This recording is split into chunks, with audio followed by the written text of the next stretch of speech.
13th versus నేను ఒకసారి చదువుతున్నాను. ఒకసారి చూడండి. ఇర్మియా 29th చాప్టర్ 11th వర్స్ నుంచి నేను ఒకసారి చదువుతున్నాను చూడండి.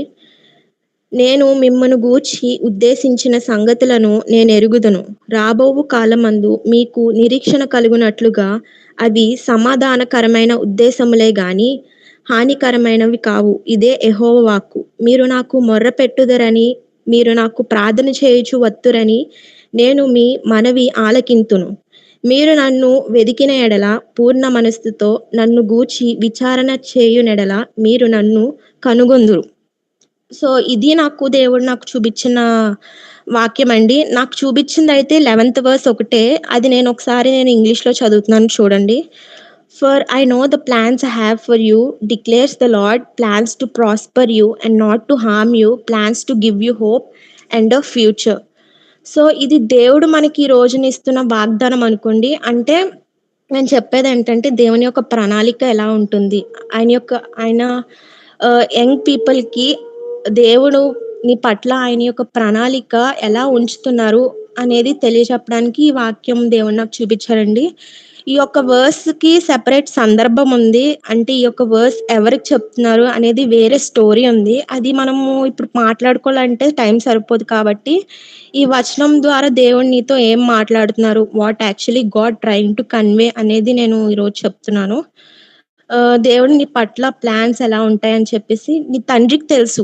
నీ యవ్వన కాలంలో నువ్వు ఎలా ఉండాలి? నీ తండ్రి అనే దేవుడు ఆల్రెడీ ప్లాన్ చేశారు. But not to harm you rather to give you a hope అన్నమాట. సో, యూజువల్లీ మనము చిన్న వాటికి డిప్రెస్ అయిపోతాం అన్నమాట. నేను అనుకున్నవి అవ్వట్లేదు. నేను ఇలా అనుకుంటున్నాను. కానీ అవి జరగట్లేదు అని చెప్పేసి మనం ఒక ప్లాన్ యేసుకుంటాం. అది జరగనప్పుడు మనం చాలా డిప్రెస్ అయిపోతాం కదా! సో, ఇక్కడ తండ్రి అనే దేవుడు చెప్తున్నారేంటంటే, నా కుమారుడా నీ పట్ల నేను ఆల్రెడీ ఒక ప్లాన్ నేను వేసుకొనున్నాను. నువ్వెందుకంత ఆలోచిస్తున్నావు? ఎందుకంత స్ట్రెస్ తీసుకుంటున్నావు? జస్ట్ నా మీద ఒక ఫెయిత్ ఉంచు అని చెప్పేసి ఈరోజు దేవుడు మనకి చెప్తున్నారండి. ఆయన్ను ఒక అందమైన పాట్రీగా చేసుకుంటున్నారన్నమాట. నీ పట్ల ఒక గొప్ప ప్లాన్‌తో దేవుడు నిన్ను సృష్టించుకున్నారు. ఇంతమందిలో కూడా ఆయన నిన్ను వేరుపరిచి, నిన్ను ఆయన బిడ్డగా సెలెక్ట్ చేసుకున్నారు కదా! ఆయనకి తెలీదా నీకేం అవసరమో? ఆయనకి తెలీదా అండి నీ లైఫ్ ఎలా ఉండాలి అని తెలీదా అండి? సో, నేను ఒక చోట విన్నాననమాట. ఏంటంటే, ఎవరో ఒకళ్ళు కుండని అడుగుతున్నారంట. పాట్ ఉంటది కదా! మట్టి కుండ. దాన్ని అడుగుతున్నారంట. ఏంటంటే, నువ్వేంటి ప్రతి పరిస్థితిలో నువ్వు చల్లగా, ప్రశాంతంగా ఎటువంటి పరిస్థితిలో కూడా నువ్వు చల్లగా ఉంటావు కదా! నీకు ఎలా ఉండగలుగుతున్నావు నువ్వు అలాగా ఇంత కూల్‌గా ఎలా ఉంటున్నావు అని చెప్పేసి అడిగితే, దానికి ఆ కుండ సమాధానం ఇచ్చిందంట. నేనొకటే గుర్తుపెట్టుకుంటాను. నేను వచ్చింది మట్టిలో నుంచే నేను మళ్ళీ తిరిగి వెళ్ళేది కూడా మట్టిలోనికే కదా! మధ్యలో ఈ డిప్రెషన్‌లు, ఆవేశాలు, కోపాలు, గర్వాలు లాంటివి మనకు అవసరమా అని చెప్పేసి నవ్వుతూ సమాధానం ఇచ్చిందంటండి. ఆ యొక్క పాట్. సో, ఇక్కడేంటంటే మనిషి చేత చేయబడిన ఆ కుండే అంత కూల్‌గా, చిల్‌గా ఉంటున్నప్పుడు, పరమ కుమ్మరి అయిన మన దేవుని చేత, యేసయ్య చేత మనము చేయబడ్డాం కదా! మనం ఇంకెంత విలువగా ఉండాలి. మనం ఇంకా ఎంత మహిమకరంగా బతకాలండి. ఈ యొక్క లోకంలో. అంటే విలువలేని మనల్ని మట్టిలో నుంచి మనం తీసుకొని, మన పరమ కుమ్మరి అయిన యేసయ్య విలువైన పాత్రునిగా మనల్ని తయారు చేసుకుంటున్నారు. అంటే నువ్వు ఎలా ఉండాలి? ఒక ప్లాన్ వేసుకొని నిన్నొక గొప్పగా ఆయన తయారు చేసుకుంటారు. కానీ మనమేం చేస్తామండి, ఈ లోకాశలకి, ఈ లోక బలహీనతలకి మనం పడిపోతా ఉంటాం గదా! బాధలొచ్చినప్పుడు మనము తట్టుకోలేమనమాట. చాలా డిప్రెస్ అయిపోతాం. దేవుని మీద కూడా మనం ఫెయిత్ అనేది కోల్పోతాం అనమాట. ఏదో ఒక అవసరము ఉంటదనమాట. ఉంటా ఉంటది. సరిగ్గా చదవట్లేదని ఒక బాధ, చదివితే బాధ, జాబ్ రావట్లేదని బాధ, సాలరీ టైంకి పడట్లేదన్న బాధ, ఏదో ఒక బాధ, ఏదో ఒక లోటు ఉంటా ఉంటదనమాట. అన్ని కోరికలు మనకుంటాయి కాబట్టి ఏదో ఒక లోటు వస్తా ఉంటదనమాట. సో, అవన్నీ జరగకపోతే మనం డిప్రెస్ అయిపోతాం. ఇబ్బందులు పడిపోతాం అనమాట. ఎందుకొచ్చిన జీవితం రా బాబు! నా బతుకింతే నేనేమనుకున్నా అవ్వదు. ఇంతే అని చెప్పేసి మనము దీన స్థితిలోకెళ్ళిపోతా ఉంటామనమాట. ఆహ్, ఏం చేస్తాం మన దేవుని క్వెషన్ చేస్తాం అన్నమాట తిరిగి. ఎందుకు నాకు ఇంత శిక్ష వేస్తున్నావు? ఎందుకు ఇంతగా నన్ను ఇబ్బందులు పెడుతున్నావు? నాకేనా ఇన్ని కష్టాలు? ఇంకెవ్వరు లేరా చుట్టుపక్కల? నాకే ఎందుకు ఇన్ని కష్టాలని జెప్పేసి మనం దేవుని క్వెషన్ చేస్తా ఉంటాం అన్నమాట. కానీ ఇక్కడేంటంటే, నువ్వు ఈ లోకాశలకి ఎళ్ళిపోయి, నువ్వు ఇబ్బందులు పడిపోయి, నువ్వు దేవుడిని ఎలా క్వెషన్ జేస్తావు? దేవుడు నీకు ఆల్రెడీ ఒక మంచి ప్లాన్‌తో, ఒక మంచిగా నిన్ను చూడాలి, నీ యవ్వన కాలంలో ఎళ్ళాలి అని అనుకుంటున్నప్పుడు, నువ్వు వేరే దారులు ఎంచుకొని, నువ్వు ఇబ్బందులు పడుతూ, మళ్ళీ నువ్వు దేవుడినే క్వెషన్ జేస్తావనమాట. నీ యేసయ్యనే నువ్వు ఎలా డిగ్రేడ్ చేస్తావు? కదా! దేవుడు నీ పట్ల ఒక ప్రణాళిక వేరుగా ఉంటే, నువ్వు నీ ప్రణాళిక చొప్పున నడిచి ఇబ్బందులు పడుతూ ఉంటే, నువ్వు దేవుడిని ఎలా క్వెషన్ చేస్తామండి? సో, ఒక్కొక్కసారి మనము ఎంతగా మనం దేవుళ్ళు ఉన్నప్పటికీ కూడా, ఎంతగా మనము ఆహ్, మంచిగా ఉన్నప్పటికీ కూడా మనకి శోధనలొస్తా ఉంటాయన్నమాట. ఈ లోకపరమైన శోధనలు, ఫ్యామిలీ లైక్ వాటెవర్ వి మనకి చాలా శోధనలొస్తా ఉంటాయి. అప్పుడు మనకి అనిపిస్తది. ఎందుకు నేను బానే ఉన్నాను కదా! ఎందుకు ఈ శోధనలు అని అనుకుంటాం కదా! అప్పుడు అవి శోధనలు ఎందుకొస్తాయంటే, నీ తండ్రి అయిన దేవుడు నిన్ను పరీక్షించడానికి నిన్ను ఒక్కొక్కసారి శోధనల ద్వారా తీసుకెళ్తా ఉంటాడనమాట. ఆహ్, నీ విశ్వాసం that consistency in your faith నువ్వు ఎంత థిక్‌గా ఉంటున్నావు దేవునిలో అని టెస్ట్ చేయడానికి మాత్రమే నిన్ను దేవుడు శోధనల ద్వారా తీసుకెళ్తారనమాట. మీరొకసారి యోబు గ్రంథం చూసుకుంటే 23 చాప్టర్ 10థ్ వర్స్‌లో చూసుకుంటే, కానీ నేను నడిచిన మార్గము ఆయనకు తెలుసు.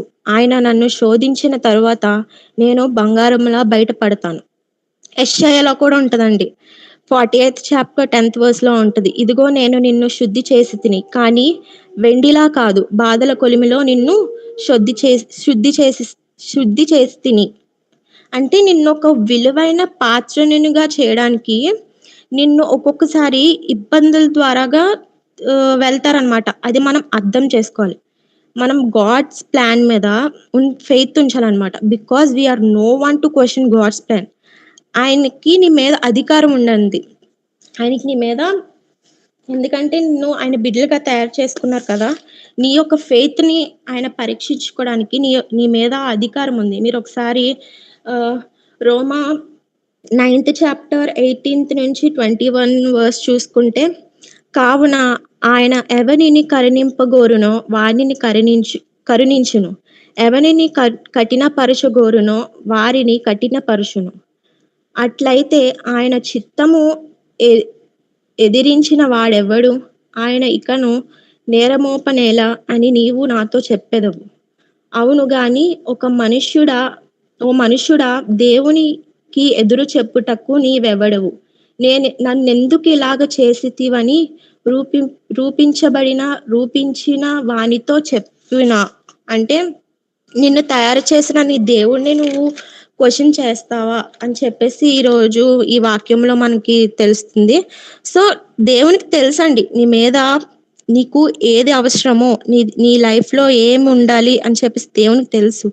సో, ఒక్కొక్కసారి నిన్ను శోధనల ద్వారా తీసుకెళ్తున్నారంటే నువ్వు అర్థం జేసుకోవాలి. అంటే నా యొక్క ఫెయిత్ ఎలా ఉండాలి అని చెప్పేసి నువ్వు అర్థం జేసుకోవాలనమాట.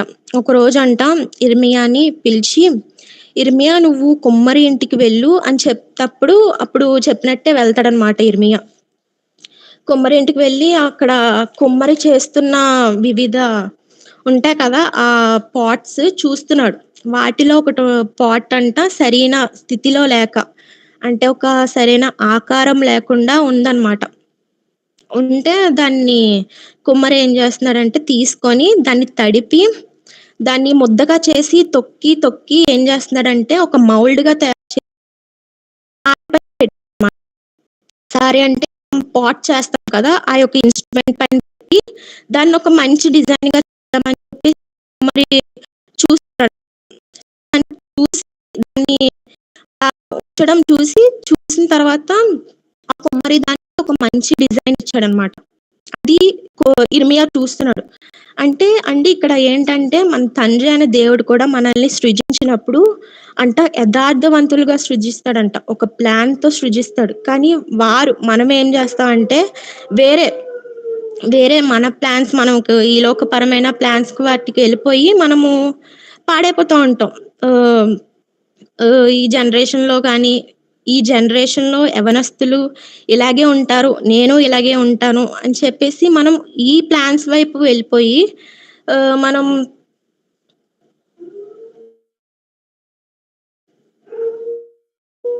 మనం పాడైపోతా ఉంటాం. సో, అలా ఉన్న వాళ్ళని దేవుడేం జేస్తాడంటే మళ్ళీ ఒక మంచి ఆకృతిలోకి మార్చుకోవడానికి దేవుడు ఒక వ్యక్తిని తొక్కుతాడు. ఒక వ్యక్తిని మౌల్డ్‌గా చేసుకుంటాడు. మళ్ళీ అందమైన పాత్రనుగా చేసుకుంటారనమాట. సో, అది ఆయనకిష్టమైన మనిషినిగా వాడబడాలి అనుకున్నప్పుడు వారు ఆ ప్రాసెస్‌ని వారు భరించారు. ఒక కుమ్మరి ఒక కుండని తయారు చేస్తున్నప్పుడు మట్టి కలెక్ట్ చేస్తారు కదండీ! ఆ మట్టిలో నుంచి రాళ్ళుంటాయి కదా! ఆ రాళ్ళు నుంచి మట్టిని వేరు చేసి, ఆ మట్టిని తొక్కి ఒక ఆకారానికిస్తాడు. మళ్ళీ అది విడిపోతది. మళ్ళీ తొక్కి ఒక ముద్దగా చేసి, మళ్ళీ ఒక అందమైన ఆకారంగా ఇస్తాడనమాట. అప్పుడు ఆ మట్టి అడుగుతది, "ఎందుకు నన్నిలాగా వేరుపరిచావు? ఎందుకు నన్నిలాగా తొక్కుతున్నావు? ఎందుకు నన్నిలాగా ఇబ్బంది పెడుతున్నావు?" అని అడుగుతుందనమాట ఆ మట్టి. అప్పుడు ఆ యజమానుడు అంటాడంట, "ఇంకో కొంచెం సేపు ఓర్చుకో నువ్వు. ఈ ఇబ్బందులు ఇయన్నీ కొంతసేపే. నువ్వే అద్భుతాన్ని చూస్తావు" అని చెప్పేసి ఆ యజమానుడు అంటాడనమాట. సో, యజమానుడు ఏం చేస్తాడంటే ఆ మట్టిని ఒక మంచి పాట్‌గా తయారు చేసుకుంటాడు. సో, అలాగ దేవుడు కూడా నీకొక అందమైన జీవితాన్ని ఇవ్వాలనుకున్నప్పుడు, ఒక అందమైన ఆశీర్వాదం నీకివ్వాలనుకున్నప్పుడు కొన్ని సార్లు నిన్ను శ్రమ పెడతాడండి. అప్పుడు నీలో ఉన్న విశ్వాసం బలపడాలే గాని తగ్గిపోకూడదు. నీ పాత స్వభావం పోయి, నీ యొక్క కొత్త స్వభావం రావడానికి దేవుడు నిన్ను శ్రమల ద్వారాగా తీసుకెళ్తాడనమాట. ఆ ఉద్దేశాలు నెరవేరబడాలి అన్నప్పుడు దేవుడు నిన్ను కొన్ని సార్లు వేరుపరుస్తారనమాట. రాళ్ళ నుంచి మట్టిని ఎలాగైతే వేరుపరిచారో, నిన్ను ఈ లోకం నుంచి, ఈ లోక ప్రణాళికల నుంచి నిన్ను వేరుపరుస్తా ఉంటారనమాట. ఒక మంచి ప్రణాళిక చేత నిన్ను నడిపిస్తా ఉంటాడనమాట. సో, నేను ఒక విషయం చెప్తున్నానండి. మా తాతయ్య గారికి కరోనా వచ్చినప్పుడు చాలా వీక్ అయిపోయారనమాట. ఎంత వీక్ అంటే ah, corona second wave, third wave, black fungus వెంటనే వచ్చేయడం వల్ల చాలా వీక్ అయిపోయారు.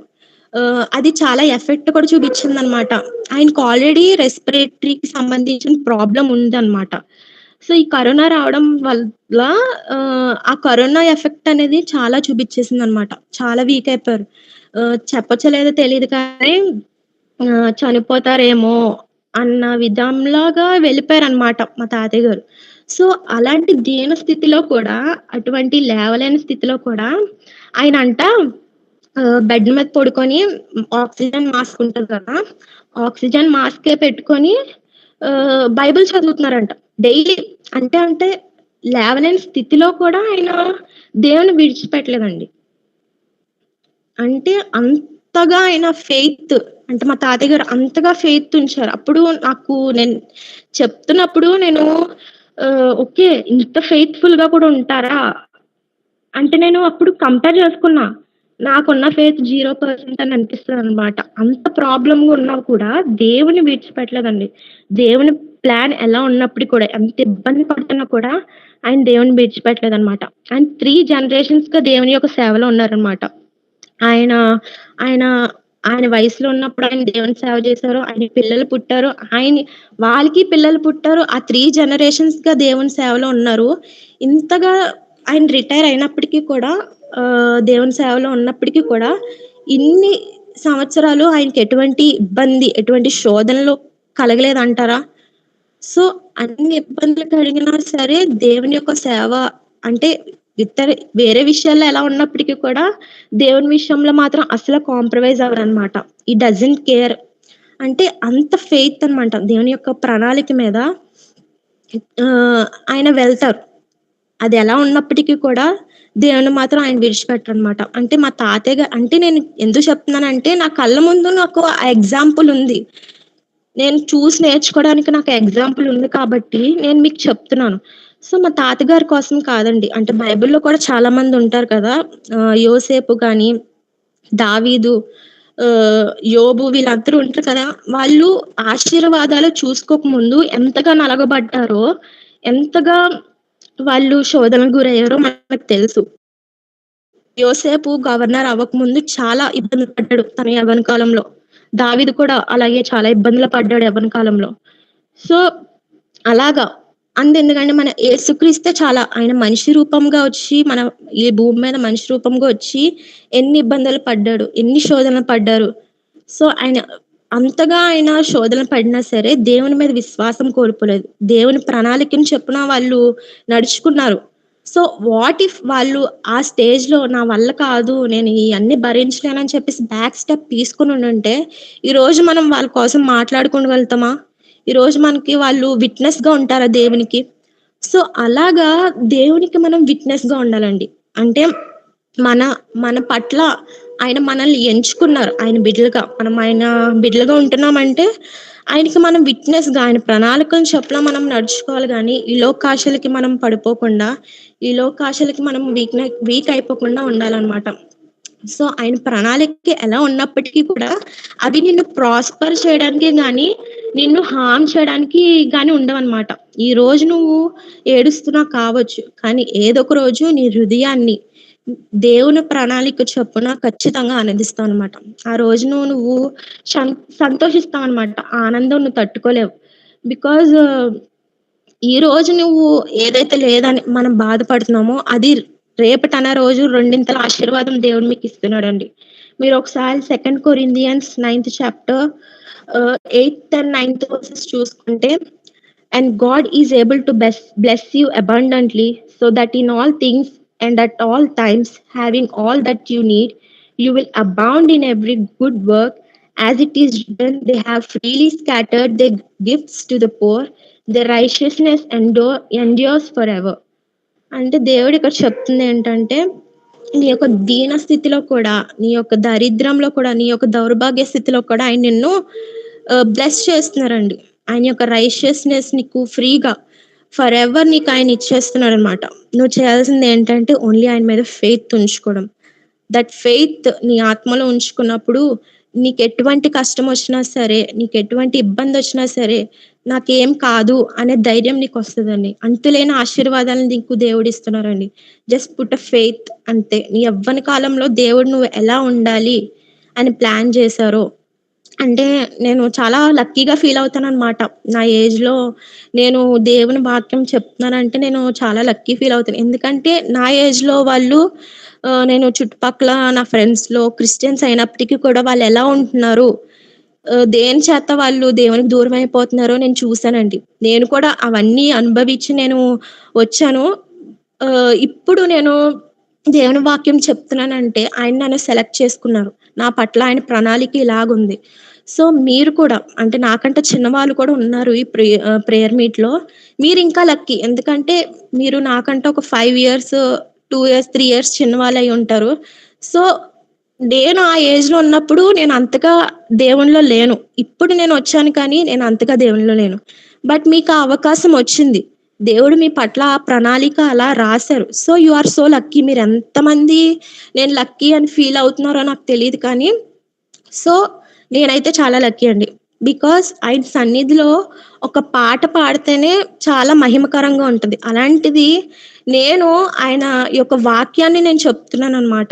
సో, ఆయన నన్ను ఎంచుకున్నాడు.